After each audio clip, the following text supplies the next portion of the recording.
Now, most of us will have been spending more time closer to home these past few months.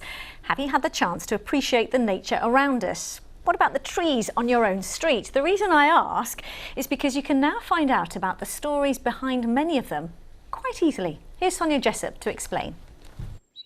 Ever wondered what that tree outside your window is? This is a Caucasian wingnut, just 200 of them in London, half of them here in Islington. A few years ago, there was obviously a tree officer who had a penchant for this tree, and so 100 of those the Caucasian wingnuts in London seem to be around Islington.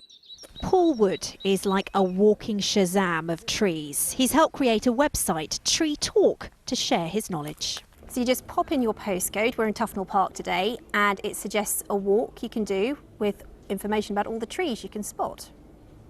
If you look at the website, it'll tell us that this is false acacia, also known as the black locust. They originate from North America, and this one's in flower at the moment.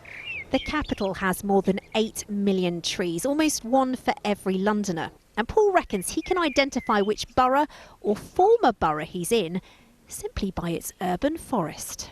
For instance, in Bermondsey, the Tree of Heaven, you can still see the boundaries of that borough through the Tree of Heavens, which are planted all over that. Some, of course, are far more familiar. The cherry, an ancient hornbeam. And how about these? These are London planes. London planes are the most common tree that you'll find on the streets of London. Consequently, they need managing, and that's why you can see this one's been what they call pollarded, which is having its branches cut back quite frequently. Are these the ones that cause hay fever?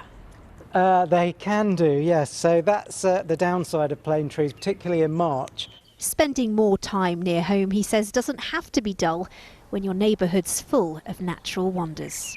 It's really fascinating to have what is essentially an arboretum on our streets with as many different trees as you might find in somewhere like Kew.